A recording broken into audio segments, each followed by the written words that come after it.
Not bad at all. No, Yeah. hello everybody. We're gonna talk about writing stuff yet again. So many exciting things happen on this channel and stream, and some of them are even positive. So isn't that fantastic? Um, let's see. We got Dragon Warrior today. So tell us about Dragon Warrior, John. So Dragon Warrior is basically a how would you describe it? It is, I guess. So basically, Julia, our main character, is seeking justice for the race killing of her father 15 years ago. She works as a records clerk in the Los Angeles Police Department in 1939-ish. Johnson and Julia. Yes. So in our previous pages, she was at work basically on her second day, and because the police captain's daughter was killed and dumped in Chinatown, and the only witnesses do not speak English, and the police do not speak Chinese, and since Julia is Chinese, they basically asked her to translate so they can investigate the captain's daughter's murder. Awesome. Are we ready? And I will mention one thing just because I was going to mention it later, but I'll mention it now since we're starting.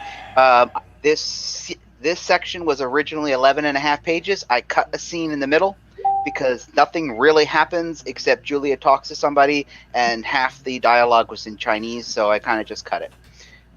When we get to that part... That's generally sound. I concur. Yeah, so that kind of fitted it within our 10 pages. And basically, when we get to it, I'll summarize that scene that basically happens, because that's really... they get a witness description, but that's for a future scene that'll pay off later. And this would be... In comic format, this will be the end of issue 1. Okay. That's why I wanted to do that. I wanted to wrap issue 1. So we'll see what you guys think when we hit the end. Yes. Let's see. I'll narrate. All right. Larry, I think you were Julia, weren't you? Weren't you doing my lady voice? Let's see. We need a Johnson. Skinny, you want to do Johnson? I can play a Johnson. Dick. Yeah. There you go. Yep. Yeah, he's total dick. I need Danny, you want to play Clive? He's my other dick. Sure. Clive's more racist and Johnson's more sexist, so this will be fun. And then I think one of these days you're gonna write something where I don't feel like I need a shower afterwards. There you go. Not possible.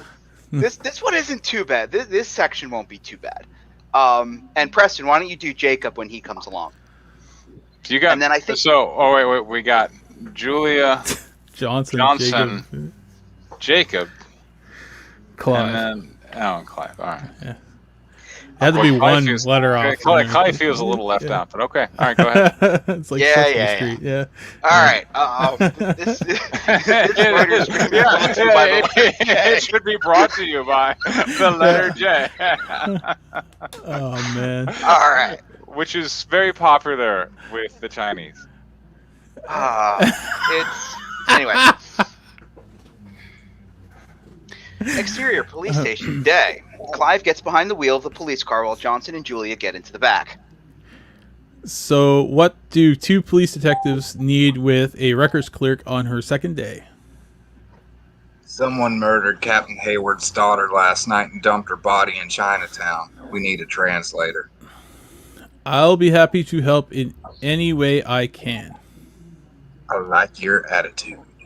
Johnson leans in closer to her, putting his hand on her thigh, moving it under her skirt. You keep up that helpful attitude, I'm sure event a slant. I think I mean you. Even. I'm sure even a slant like you. Yes, thank you. Go far in this department. Wink, wink, nudge, John nudge, leans in more, his hand further up her thigh. Detective Johnson, you're married. And I'm a good Christian woman. Johnson smirks, leaning back in his seat. Let's go. Johnson's got no game. Clive Yeah. pulls out of the parking lot. Well, he'll have some game later. We'll see. Okay. Exterior, Chinatown Market Day.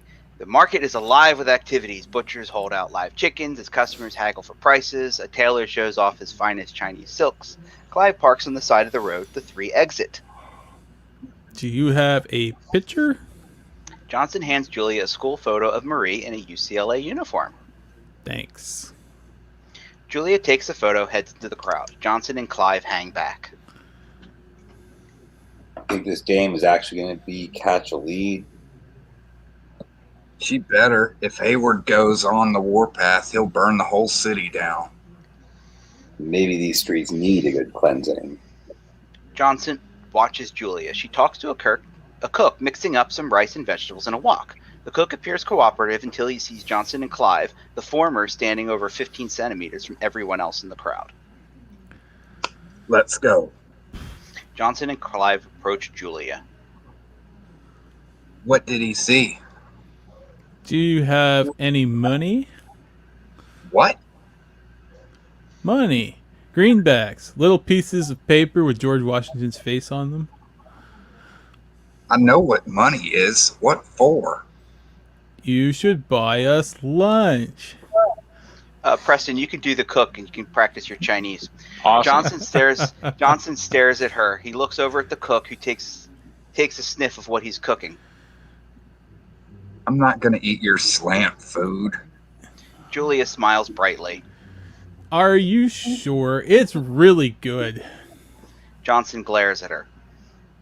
Fine. Julia turns to the cook, holds up 3 fingers. San. Ling Kwai Kwan. $2. Johnson gives her a stern look. Julia smiles, motioning toward the cook. Johnson takes 2 singles out of his wallet, hands them to the cook. Zizi. The cook pockets the money, pours out 3 bowls of fried rice. A bunch of stuff. The cook puts a fork in the 2 bowls. ZZ. It's Shay. Whatever. Julia hands the Whatever. Yeah. Julia hands the bowls to You guys Johnson are and Clive. so American. You too, Larry. Damn straight. Yeah. Julia hands the bowls to Johnson and Clive, takes one for herself, and walks away. They follow her. Julia starts chowing down as she walks through the crowds. So what did he say? That you two looked hungry. Damn it, Miss Who? Julia turns back. Nothing says, I'm friendly, like sharing a meal with somebody. So eat up. Johnson takes a bite of the food. And smile a bit, would ya? Don't be such a grumpy pants. Clive takes the bite of the food, coughing on the spices. Julia giggles at him. What the hell? It's just a little chili pepper. Won't hurt you. Julia takes another bite with her chopsticks, turns around and keeps walking. Johnson shoots Clive a look. Shut up and behave. What? Julia walks into one of the shops. So this is the scene I cut. Basically, they interview the shopkeeper, and when translation, the driver of the vehicle that dumped Marie's body is a large, bald man with a black goatee. After that scene is done, we come back to the street. Julia returns the bowls and forks to the cook on the way back to the vehicle. And when the page scrolls... There we go. Clive gets behind the wheel. Johnson waits for Julia to approach the vehicle. While reaching for the door, he leans in, getting uncomfortably close. You did good today. Dude, she bought Thanks. fucking lunch. That's all she Yeah. did. Yeah. Alright, fine. Thanks. Technicals. Thanks.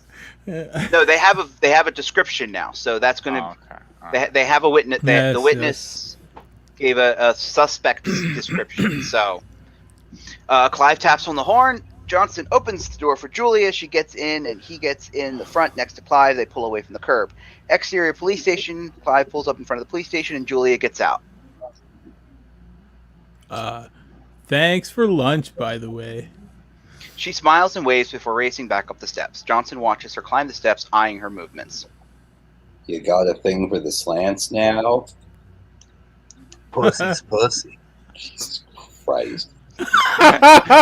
John's scripts are very wholesome. Yeah.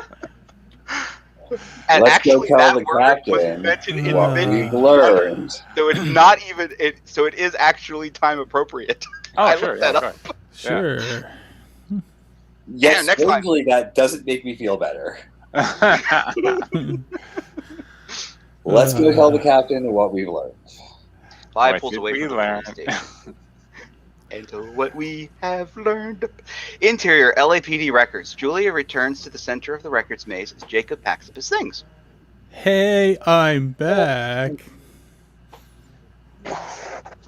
How's your first day as a detective? Oh, I'm not a detective. Jacob shrugs, walks past her toward the elevator. At the elevator, Julia catches up with Jacob as he waits for the elevator. Where are you going? It's 5 o'clock. Time to go home. Already? The elevator arrives and Jacobs gets on. Coming. Not Julia gets yet. onto the elevator. Exterior police station. Jacob and Julia walk down the steps. I have to pick up my daughter from school, but I'll drop you somewhere if you like. Thanks. I can use a walk. Jacob gets into an old beat-up pickup truck, drives off the lot. Julia sighs as his truck disappears down the street. She turns and starts walking. Exterior city street, night. As Julia walks down the street, thunder grumbles in the distance. Johnson pulls up behind her, following slow in an unmarked police car, an open bottle of beer in his hand. Julia turns, seeing him. He pulls up to her, rolls down the window. She keeps walking. He follows slowly. Want to ride home? No, thank you. I like walking. These streets aren't safe for a dame out here all by herself. Oh, I think I'll manage. A louder rumble of thunder. Sounds like it might rain. Yeah, probably. You really don't want to get wet, do you? I'll dry off. You like getting wet? Shouldn't you be at home with your family? Johnson speeds up, swerving onto the sidewalk, cutting her off. He staggers out of the car. Julia stops. Johnson grabs her arm. Get in the car. I'm taking you home. Detective, you've been drinking. You really shouldn't be driving anywhere. Johnson shoves her back against the storefront window. You don't get to say no to me. There you go. All right, love it. Julia slowly lifts her left leg, reaching down with her right hand, grabbing her left high-heeled shoe. I'll say no to whoever I want. Girl power. Johnson pins her Girlfriend. against Yeah. the glass with both hands against her arms. No one says no to me. Get ready to be disappointed. Slay queen. Julia strikes Johnson in the face with her shoe, the heel smacking his eye socket. Oh. Staggers back in pain. Julia takes off her other shoe, bolts down the street. Johnson feels his head, his left eye bloodshot. You little bitch. He takes off, running after her. Alleyway. Julia turns down an alley with Johnson gaining on her. She reaches a dead end, a concrete wall. She whirls around as Johnson steps forward. You nearly blinded me. I must have missed. I'll have to work on my All right. aim. How come Julia's not terrified right here? I just want to stop and go, how come Julia's not terrified? Just keep. Okay. All Alright. right. She has an evil succubus inside her. Okay. Yes. Okay. Yeah. All right. Not In quite. this situation, I would be a little intimidated. That's all I'm going to say. Maybe she has a golden gun, Preston. Skinny, Maybe. Skinny just isn't that terrifying. Yeah. So, Just Johnson packing charges her. heat. yeah. Julius What? narrows her vision, focusing. Time appears to slow for her. She sidesteps Johnson's charge as he crashes into the wall. Julia steps backward. Is that all you got, big man? Johnson pushes himself off the wall.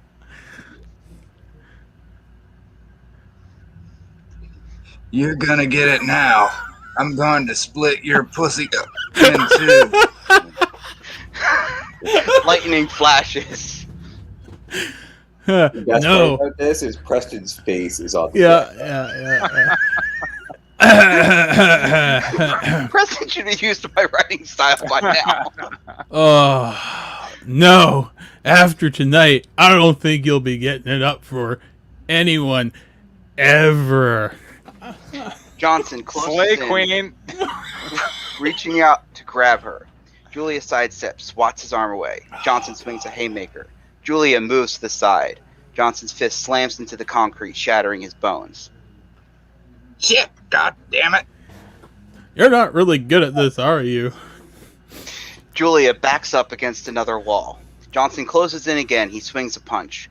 Julia sidesteps, but this time Johnson grabs her with his bloody hand. He throws her against the wall, leaning in. He pins her to the wall with his forearm on her neck. Thunder rumbles a bit louder. Johnson reaches his hand down under her skirt. Looks like we're both gonna get wet tonight. Julia smiles at him. Thank you for making this easy for me. Julia grabs his bloody hand, sticking her fingernails into the open wounds and ripping the flesh back. Johnson cries out in pain. Julia kicks Johnson in the side of the kneecap, shattering bones, forcing him down to her eye level. She throat punches him. Wait, how hard is this bitch hit? Johnson falls Really, really hard. Yeah. hands and knees, coughing, wheezing. Julia backs up. Images flash, a burning cross. Julia circles him. Don't worry, I'm not gonna kill you. Images flash, a lynched man. Julia kneels down, facing Johnson. I'm just gonna make you wish I did. Slay Queen. Interior Julia's apartment, night. A flash of lightning illuminates. Julia stands in her apartment, blood splattered on her clothes. A roll of thunder. She faces a wall. The sound of rain beats against the window. Angle wall. A flash of lightning illuminates a large map of Los Angeles. Photos of various police officers, including Hayward, Jacob, Johnson, Clive, and a few others, plus markers with no photos, all arranged in a hierarchical layout. Picking up a red marker, Julia draws an X over Johnson's photo. Okay. Okay. We got downward facing Johnson. Very good.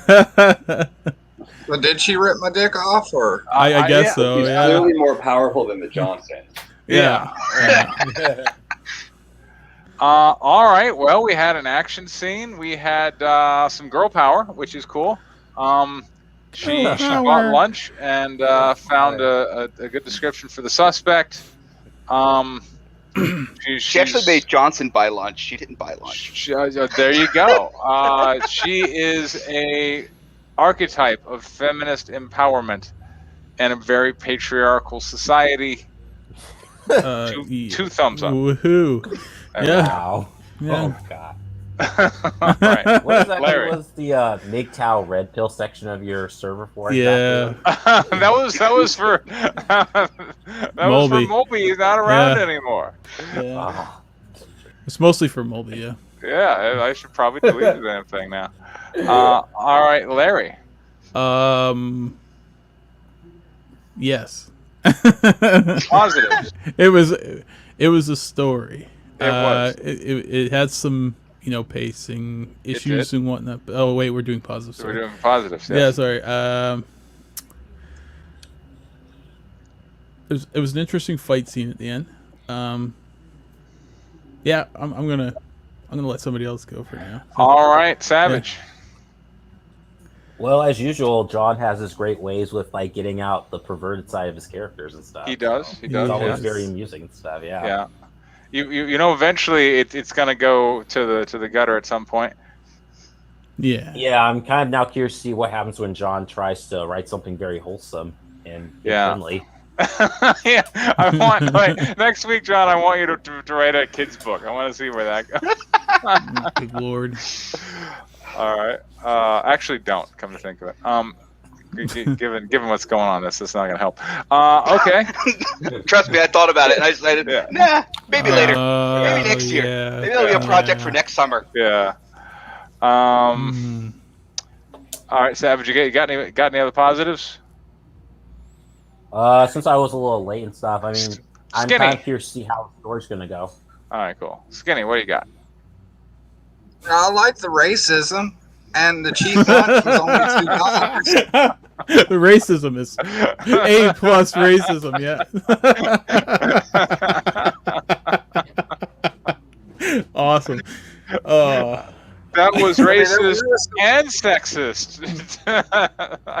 there was some good womanizing banter that involved, degradation of Chinese people, and I enjoyed it. Yeah. Yeah. I think. Oh. Anyway. There we go. Yeah, this was the dialogue I was looking for. Oh my god. All right, Danny, go ahead. All the words were spelt properly? Yeah, there you go. Okay, no, seriously. So the action scene was actually pretty good. All The right. twist was earned. Was it everything and- you hoped it would be? No. I liked this was lot afraid you more were going to be a than little the murder disappointed. mystery. Yeah.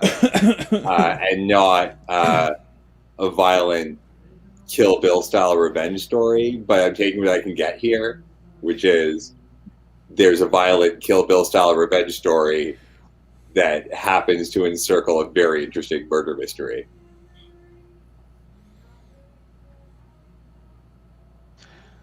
All right, constructives. Danny, why don't you start? What the fuck? This was a perfectly good. Oh, that was system, mine. Yeah, it's like yeah.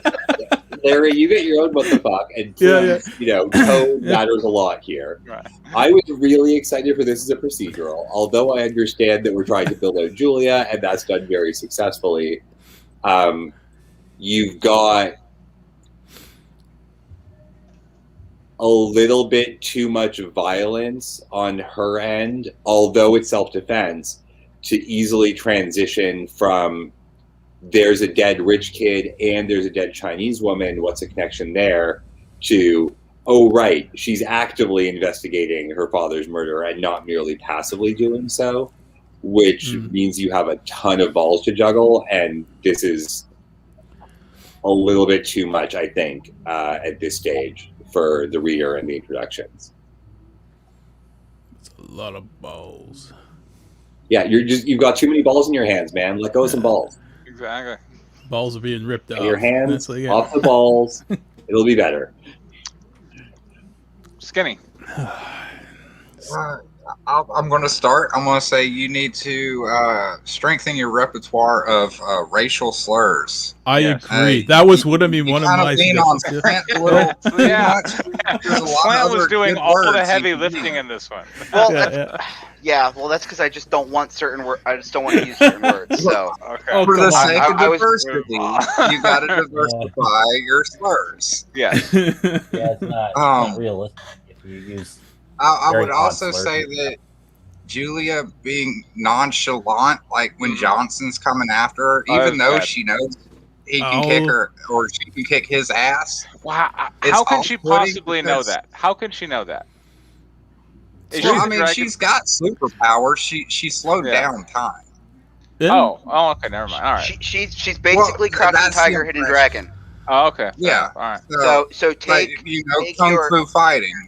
your kung Right. fu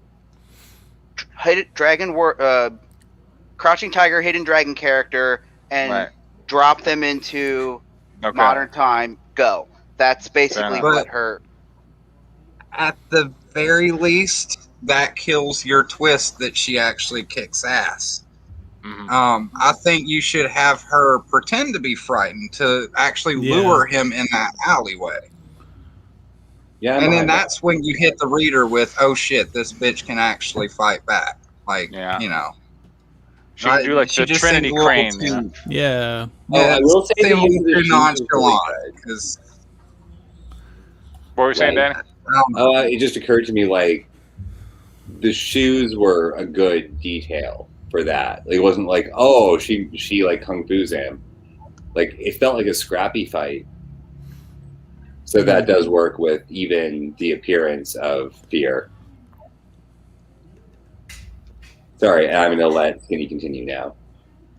Yeah, well, I just meant more of her dialogue about the whole thing. She didn't show. She should have lured him. She should have made him think she was afraid, so he had a chance. It just seemed really odd for her to be just talking smack the whole time the guy's trying to rape her. Yeah, that was weird. That was totally weird. Yeah, I was not expecting Larry to pull out my Lolita voice. Well, I almost Yeah, did. Yeah. it felt a bit like Lolita all Yeah. over again. I'm like, oh boy, we got a very snarky action scene. Yeah, which like I. Just for variety, I would like it if we didn't have a snarky action scene. I like sometime I want to play the action scene straight, where a woman's in a situation where she should be scared and she's actually scared. Oh, God, Preston, you're so needy. wait. Okay. You want actual emotion?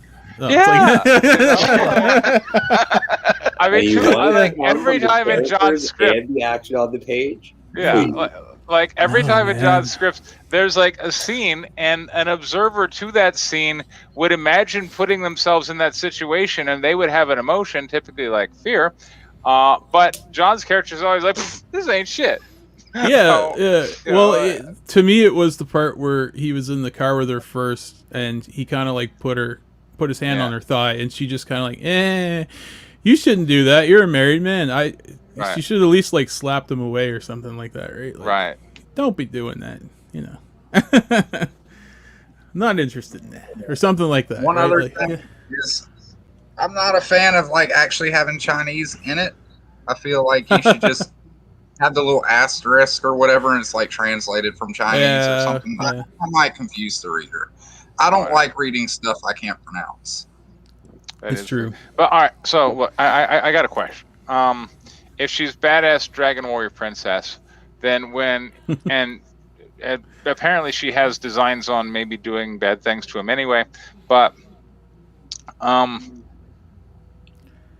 if she wanted to kill him or disable him or whatever her Kill Bill evil plot was from the get-go, then I feel like the character would have been acting a little differently, and she had some opportunities there. But if she's really just like, look, I'm too strong for you and you need to back the hell down, then she could have demonstrated that when they were in the car. Like he puts his hand on her thing, boom, wrist lock. We're not going to, like demonstrate power, cause him to submit. And then I think that scene goes differently. And why wouldn't she want that scene to go differently? Unless she wants to do him in which case I think she needs to act differently. So. Yeah, that's actually a really succinct way to describe what's going on. You've written the payoff without writing the setup. Mm-hmm. And if she's that badass and that much out for revenge against the police, why the fuck is she joining the police and not just being a ninja? Yeah, that's the other Basically, thing. yeah. Like, how come she's a ninja highlighting as a file clerk? So I really liked the last section because you gave her a really good reason to be in there, and she's like, I got my own thing going on, but I'm just going to do my job, and I'm going to get enmeshed in all this stuff, and I'm going to be this like cultural bridge, and that was compelling as fuck, man. Mm-hmm. And now all of a sudden she's a secret ninja. What the fuck is she doing being a file clerk? Right? Yeah. And like, I'm totally cool with secret ninja, but like, yeah, set up and then pay off. Secret ninjas. Like, or That's a better title, literally actually. transform into the Dragon Warrior from the Yeah. intro and get on with it. No, I think we should go with Or Secret the very Ninjas as least- the title. Yeah. Like, have her kind of play into his like moves that he's playing. Like, let her lure him into a position because you've already established it after that she's taking these guys out, or she's got a plan to do naughty things. So let her set a trap. That's a good idea. Like Luke, I don't know. Any other Right. constructors? Oh, sorry. Not for me. No. Anyone? Savage? Yeah, I was just looking over the script because I loaded it real quickly. It's like, I found a little flashback to the whole burning cross and then lynched man. That kind of seemed a little random for me because I didn't get that part. That's from for opening or whatever, but yeah. Like, I wonder, like what happened if you, Mentally, I'm wondering, what if you just played this story straight, and she was the anti-racist, anti-sexist Avenger of the 1930s or 40s or whenever this time is, who's out to, slay Queen and exact justice on people and strike fear into the hearts of white men, kind of thing. You mean America Chavez? Yeah. What if she were America Chavez? Because I feel like, and look, I gotta say, I'd never thought I would utter this statement, but I feel like the story might be better if she were America Chavez. See, I don't know who Kevin, that I is. think you're doing the wrong thing here because you might have just given John a note that if he follows through, might turn this into a story that produces a lot of money for him. Yeah. Ooh, I really hope Ethan was watching this. And I'm not sure if that's what this stream is all about. Right, and then you can be streaming with like Renfamous and I think Okay, so it's a good thing that I don't know who that person is. Okay. All right. Well, America Chavez is a comic book character, but she's very much there to do the things that I was talking about, which are similar to what Julie's goals are, which is to defeat racism, to defeat sexism, to strike a blow for the disempowered and oppressed. Punch everything. And punch everything. Yeah. Yeah. She can punch a hole in the universe. She's pretty cool. Yeah, America Chavez can punch holes into other dimensions, therefore allowing her to teleport. She's Punch Master Prime, basically. Don't worry too much about her goofy powers. They're all kind of dumb. I was just talking about, like, at least we're now kind of entering the superhero genre, and like I understand what the story is. We got America Chavez, the Chinese interpretation, and then okay, we understand what we got. We understand where we're going. As it is right now, it's muddled. Yeah. Yeah. Is it a crime procedural or is it a ninja story? Right. Anyway. John? It's a ninja story. Okay. It was never intended to be a crime procedural. All right. Well, all right. Now you will have successfully gotten me to purchase this, and then I'll be the disappointed. Oh my god, this is a big later. Okay, have you watched Bruce Lee films, John? Not in a while. Because there was that one Bruce Lee film where he kicks the anti-Asian sign and stuff. It's like an iconic scene. No, I mean the original. So honestly, the original ideas was not even supposed to be taking place in the 1930s. It was supposed to be in modern day. But I changed it because Angel of Darkness takes place in the same time, and both of these stories take place in the same universe. Okay, is that bad? Why is that bad? No. Cool. No, it just sounds good. Yeah, no, it just changed how I approached the story. That's where all the racism and the sexism came from. Because originally that was never part of her story. Her story is she's just a ninja. It's more like, like if Crouching Tiger, Hidden Dragon character fell into modern times. Was basically the original concept of the story. Yeah. All right, Savage, tell us about Virtue. Virtue, well, this is chapter 5, and if I remember correctly, where we left off, he had just started some training session and failed at first, and now he succeeded at the end. That's so right. Oh wait, this is Candy Guy, the right? Baseball one. The baseball Candy Guy. Yeah. That's all I can remember is a guy can turn himself into candy. Yeah, and his teacher is like,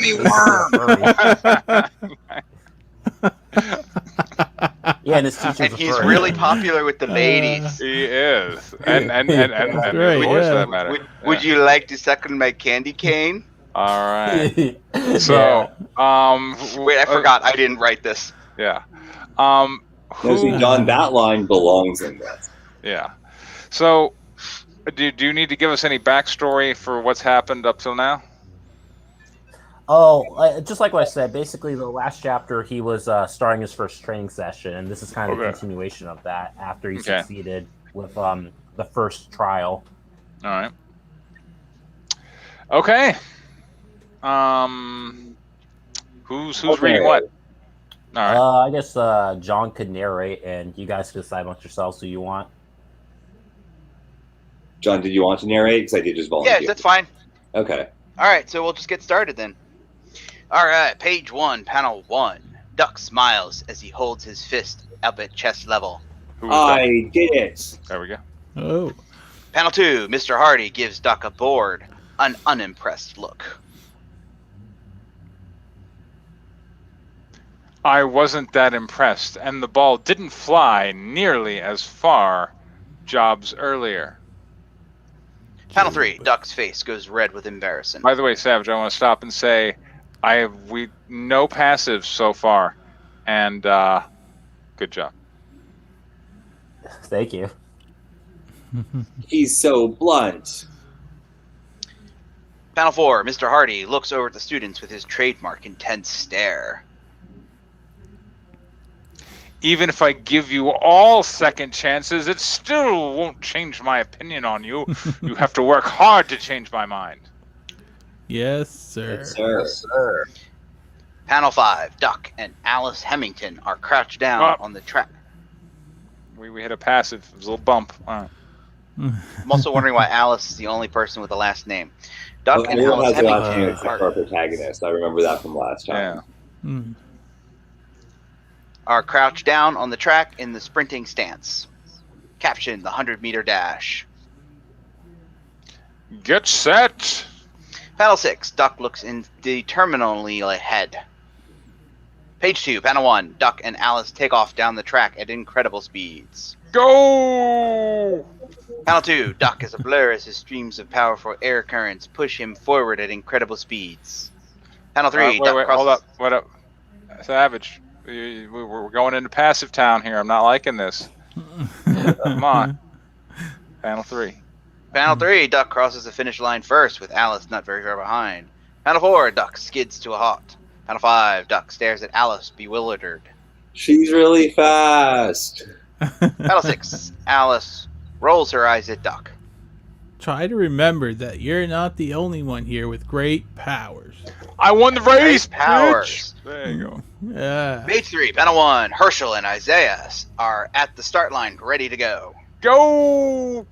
Panel 2, Herschel morphs into a man-sized royal blue gumball Oh, hell yeah. forward with incredible speed. Caption, Herschel Kane, superpower, candy. He can transform parts or his entire body into any kind of candy he can imagine. Panel 3, Isaiah is bathed in bright red flames. He launches forward down the track like a missile. Wouldn't that melt the candy? Maybe. Caption, Isaiah Job, superpower, holy fire. Isaiah is able to create scorching hot flames that's temperature is tied with his fiery religious beliefs. Oh yeah. Deus description. Oh, please tell me that his nemesis is like the atheist or something like that, and he just sits there and lectures him, and then he like loses his flame. It's like, Panel 4, Isaiah crosses the finish line like a flaming meteor with Herschel a bit behind. Panel 5, Herschel shifts back into human form as he hunches over, coughing from the smoke Isaiah created. oh, Turning into candy. I'm such a loser. giant gumbo, Let's man. hope Herschel gets stoned. Yeah.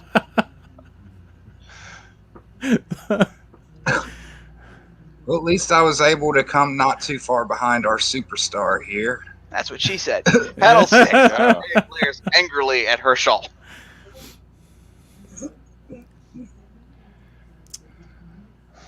Who's Isaiah? Nobody. Savage. Become a proper servant of our Lord, and maybe you be as good as me. Page 4, panel 1. The class is now inside a gym with weights and other gym equipment laying around, because that's usually what's in a gym. Hardy and Gray is laying around Savage. down What's on wrong the with this bench press panel? seat, What's wrong with gripping this the panel? bar Is in his hands. is, The bar has 3 45-pound plates on each side. Panel 2, several creeping gay tentacles start growing out of Gray the bar. tentacles. Gray tentacles. Wait, gay tentacles? Oops. Yeah. Yeah, that's just how I really hit forever down. I don't. Yeah, well, come on, Rob. It's fun. Yeah. I don't get what's. Anyway, panel 3, the tentacles wrap around the metal bar like a serpentine, in a serpentine-like manner. Caption: Harridian Gray, superpower, Eldritch Horror. He can make large, powerful tentacles appear from any part of his body. Must be really popular with the lady. Ooh. Panel 4, Hardian performs a bench press. Panel 5, Duck looks at Hadran in amazement. Yeah, that was a mistake. Wow, that's incredible! Using your powers to boost your physical ability is what great heroes do. I feel like you could just kill that line, Savage. I feel like You that can kill line all does of Duck's lines so far. It's just- Okay. and there's no dialogue about it, so none of that needs to be there. Yeah. Panel 6, Hadrian sets the weights back down on the rack. Panel 7, Hadrian sits up on the bench with a neutral expression on his face. How did I do, Mr. Hardy? Page 5, Panel 1, front-facing shot of Mr. Hardy writing down on a notepad. Not bad, but with the assistance of extra limbs and lifting the weights, I expect you to lift much heavier, Gray. Panel 2, Duck is shocked and his mouth is hanging open. The Is passage there of no that. way to please this guy? I mean, I'm sure Hadrian Gay knows how. Exactly. Hey, well, if Duck leaves his mouth open. There you go. Panel 3, Hadrian shrugs his shoulders and gives an aloof facial expression. It's better than doing poorly, at least. Panel 4, Duck lies down on the bench. The bar has two 45-pound weights on each side. Duck grabs the bar, and his face is sweating from nerves and grits his teeth. Come, Duck. You can do this. Duck refers to himself in the third person, apparently. Panel 6, Duck's hands launch a powerful blast of air and send the weights crashing into the ceiling, damaging the white stone tiles. Oh, Duck jumps away from the bench, dodging the heavy weights, crashing back down onto it. Oh, dear. Page 6, Panel 1. Isaiah, Herschel, Alice, and Hadrian all look at busted weight sets with highbrows raised. Pretty That sure was somebody's got unexpected. eyebrows. Clearly, he can't properly control his powers. He should have prayed to God before trying something like that. It's okay, Duck. You'll get it next time. Panel 2, Mr. Hardy looks sternly at the damaged bench and then at Duck. Once How can again, you he- show you Sorry. show a total lack of control over your own powers and try to go above what you're capable of. And now look what happened. That is, I don't think that's a question mark. So I don't think you need a question mark there. What do you have to say Exclamation for point. yourself, Rogers? He can't look at the bench and in Duck in the same panel. I mean, I guess you Uh, could, but he'd be It's one of those weird motion. Well, he could be you know, like a chameleon, like each eye is pointed in a different direction. no, it's like- I Maybe would feel say like Hardy's gym superpower. teachers all had this ability too. Well, it's just- I promise that nothing will go awry once that's in art. You Well, could just do a the moment. motion line thing. I would just describe how he's doing that. Yeah. That would just be my take on. Panel 3, Duck's face is bright red with embarrassment and is sweating profusely. I'm super sorry, Mr. Hardy. I didn't mean to do that. Panel 4, Mr. Hardy shakes his head disappointedly. Sorry isn't going to be good enough if this keeps happening, Rogers. Panel 5, Duck bows his head in shame in front of Mr. Hardy. Yes, sir. Back in line, Rogers. Panel 6, Duck rejoins the other students, and they are giving him weird looks. Duck has a sad frown on his face. Page 7, Panel 1, Mr. Hardy and the students are back at the field.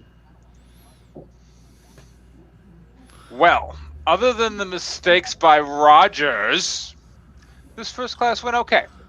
But I did expect more from all of you. Focus on learning to control your powers and destroy all of my doubts. Class dismissed. Panel 2, Duck walks away from the field with a sad frown face on his face. As opposed to a happy frown. Good point. That couldn't have gone any worse. If I don't get my powers under control, I'm not going to get anywhere with my dreams. Panel 3, Herschel claps him on the back, giving him a massive grin. Hey, pal, don't feel too bad. You at least weren't completely terrible. Panel 4, Duck gives him a stare. Gee, thanks. Panel 5, Herschel holds up his hands as he walks sideways, keeping up with Duck. He is still giving a toothy grin. It was our first PE class, Duck. You'll do better next time. Panel 6, Duck walks even faster and pulls away from Herschel. That's easy for you to say. You had a great showing. While I made mistakes. Page 8. Panel 1. Duck is sitting next to Herschel in a classroom looking down at his papers. The classroom is made of mahogany wood and looks like the rooms at old colleges. Caption, 2 hours later.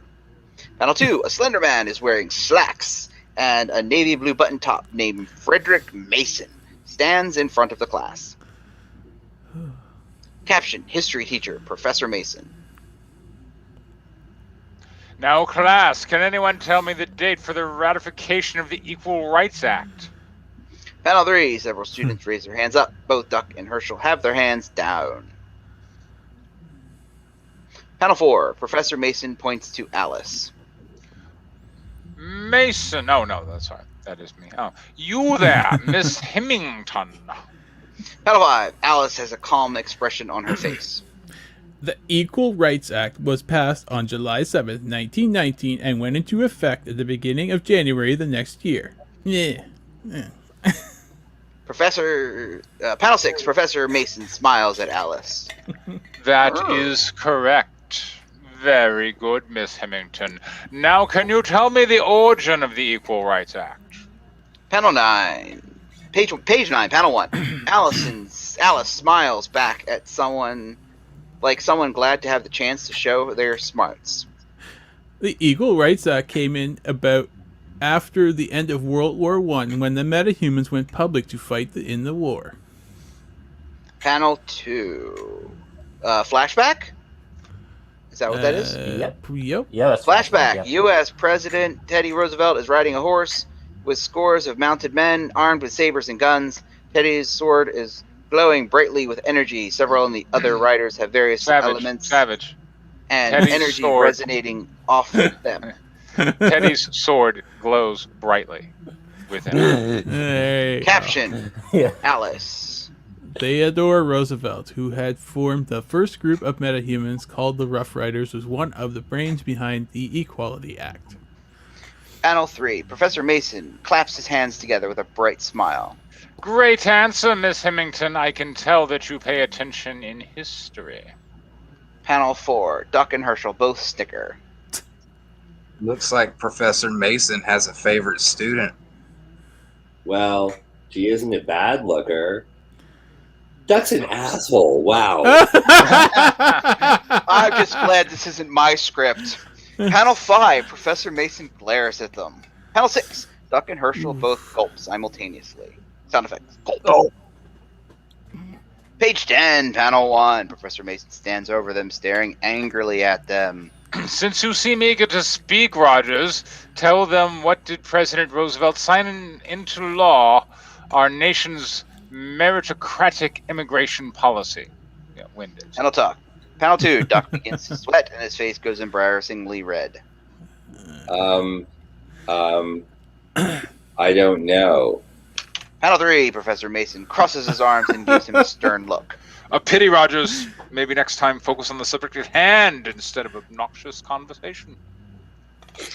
Panel 4. Duck, with his face still red, bows his head and has an ashamed frown on his face. Yes, Professor Mason.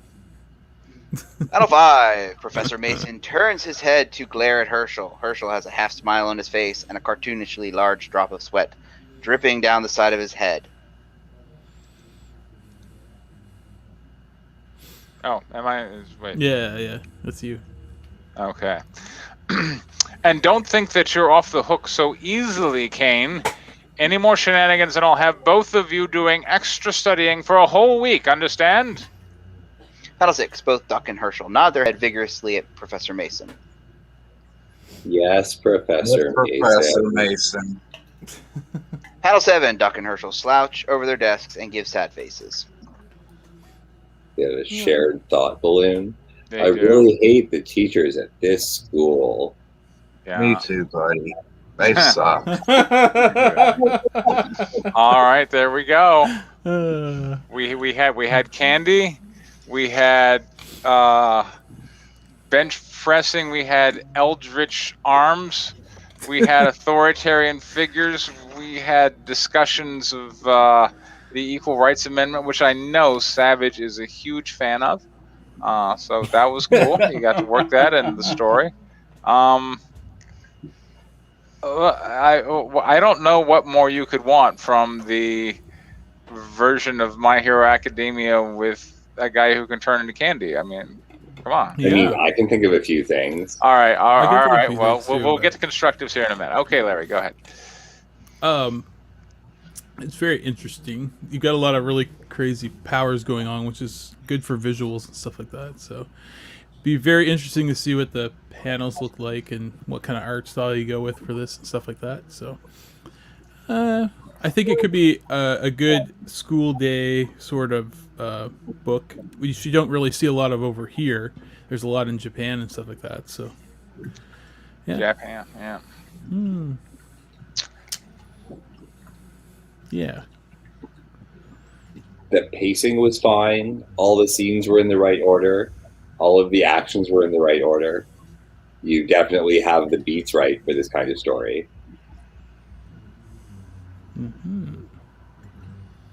I like the I always enjoy fictional universes that especially like superhero stuff where they tie it into real life events through creative history revision.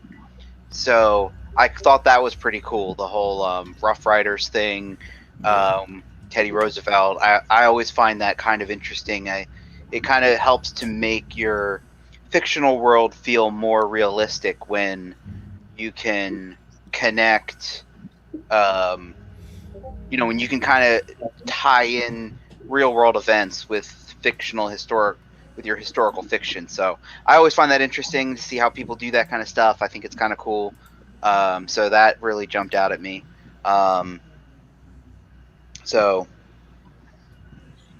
But overall, I mean, for a, it had a very high school sitcom with superheroes vibe to it, which is pretty cool. And I think that type of genre, I think, has a lot of potential.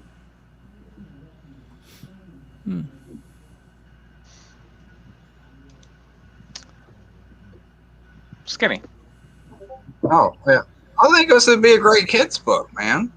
There you go. I can really Yeah. see this happening. I mean, some things need some work, but I can see an overall story shining through, and I could see my nephews reading something like this and actually enjoying it. So, all in all, I enjoy this story, especially the candy guy. Yeah, my that guy's favorite. awesome. All right, Danny. So I'm going to say something that I cannot believe I'm about to say. You should hire John for story and dialogue. Oh, wow. It's way too first drafty, and there's like Duck. I remember like the first couple of chapters that I saw of this that you shared were like he goes to the school for the first time and it's all like wow and whatever, and you still have a problem that I pointed out there, which is Duck doesn't talk to anybody.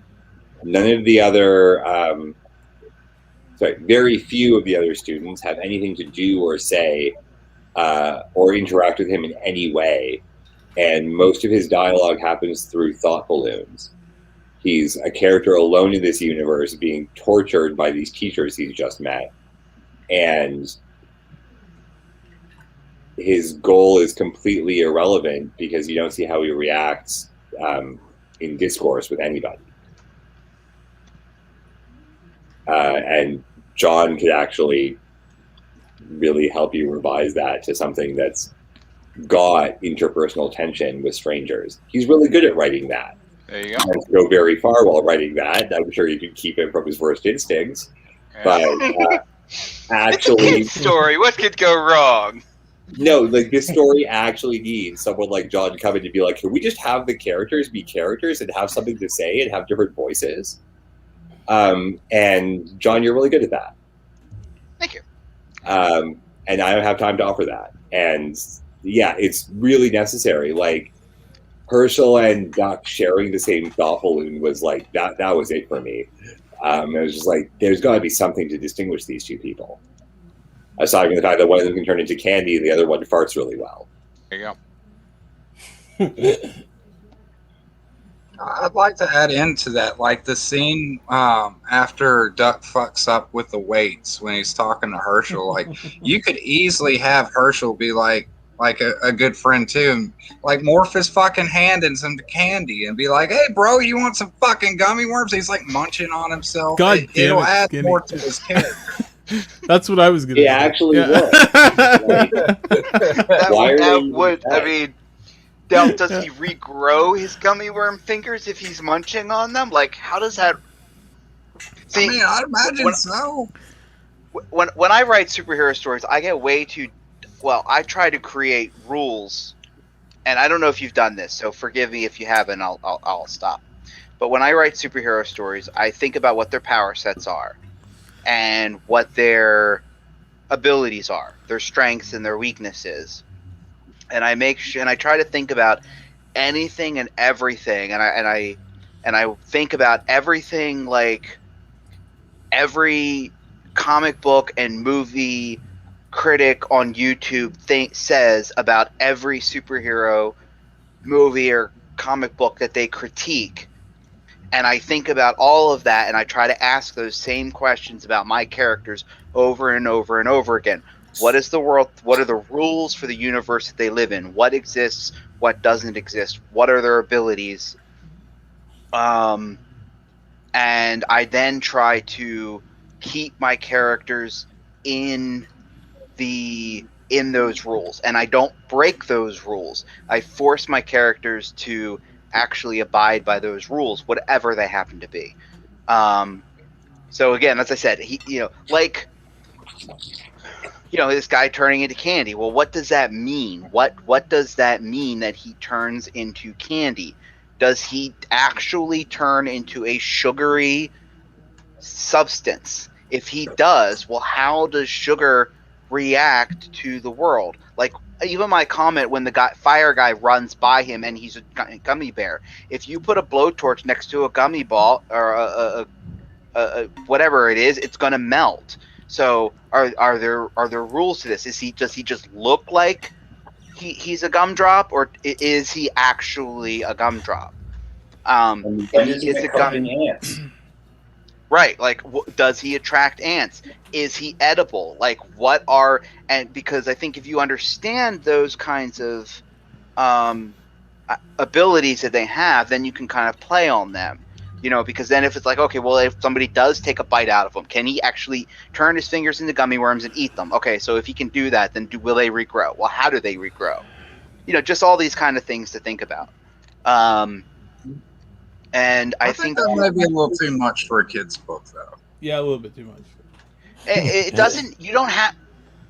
When I say these things, like, you don't have to explain it all or put it all in the book, but you as the writer should be able to know what these rules are in your head and make your characters abide by the rules of the universe. You create the rules of the universe, and then you have your characters exist in them. If you don't have consistent rules of your universe, then I think it hinders your ability to create stakes, because your stakes are based on the limitations that your characters have to deal with in the universe. And if there are no rules and they have no limitations, because whatever happens is at the whim of the artist, at the writer, because they thought it was funny or interesting.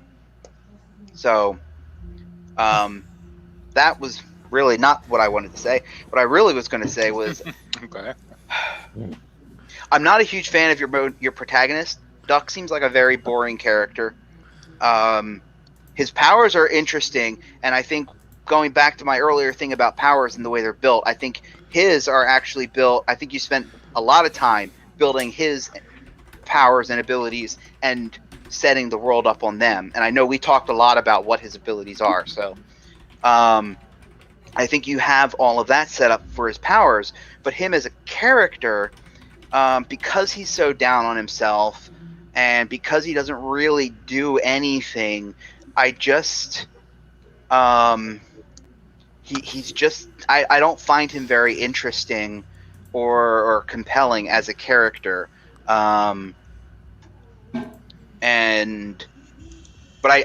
that could be a genre thing, because I think you're the genre that you're writing in is probably something I'm not that familiar with. But I personally just didn't find his character all that interesting. He just kind of seems he's just too down on himself, and everybody is too down on him. And to me, I find it hard to root for him when I don't really see any reason to. I don't think it's a genre thing. Like, I've seen versions of this type of story where the genre gets you behind the character. And I really want to be behind this character, but he is so down on himself, and he's just thinking at himself the whole time. One thing I just noticed that I don't even know if it's reflexive or if you had some other solution for it, but it was worth drawing attention to, Savage, is that your protagonist, Duck, is the only character that didn't warrant their own introduction caption at the beginning of this chapter.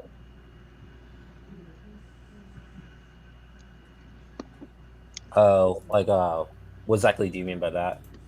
Like, literally every other character had, like, a little caption. Here's who they are, here's what they do. Except for Duck, your protagonist.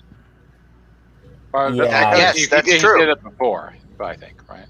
But he did that before all the other characters. But in this chapter, he reintroduced Herschel with their power sets. He did that with the professors. Oh, and speaking of the professors, they need to be consistent. Like your Professor Maxim at the end, he's calling Alice Miss Harrington, but then calls them directly by their last name. And I think he's either going to call them by just their last name, or he would call him Mr. Rogers or Mr. Kane. I think when he did not refer to them with Mr.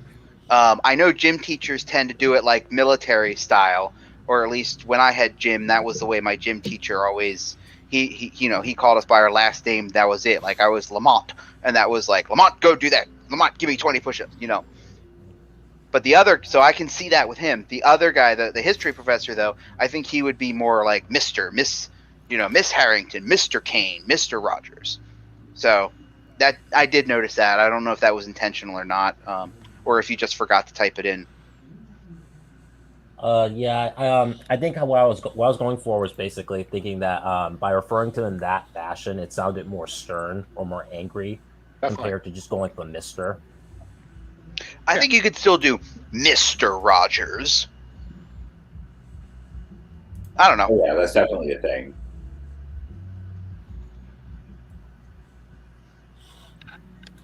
Okay. All right. Anything else? Constructives? I hope you don't feel we were too hard on you. Oh no, it's fine. No, I like hearing people's constructive criticisms.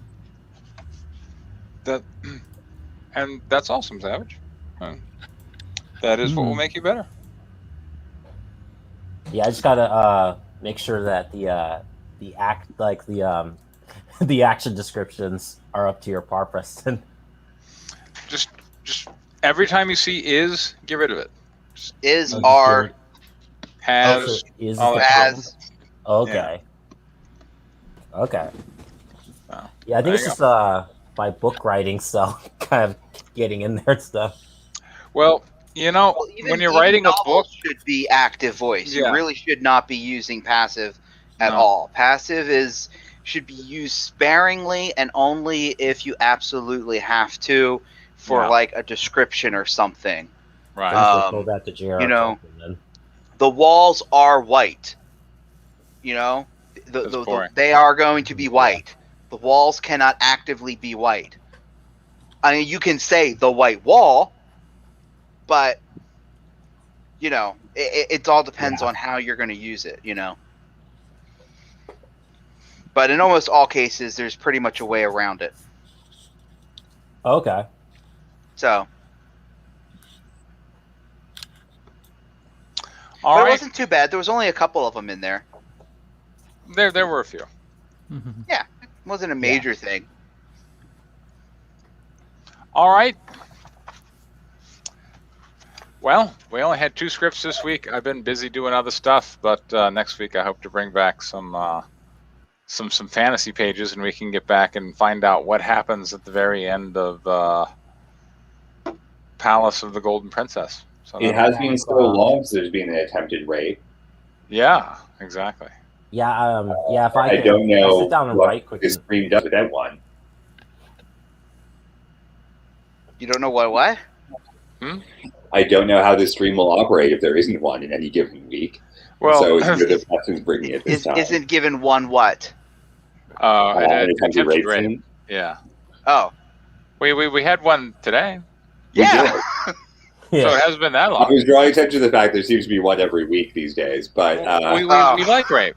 Like, it's our no, favorite it's been topic. a couple of weeks since we had one. I'm not Okay. gonna lie. All right. Well, I was just I was just gonna say if I sit down and write enough, I should have the next part of the Comicscape Mysteries comic. Hell yeah! Yeah. Awesome.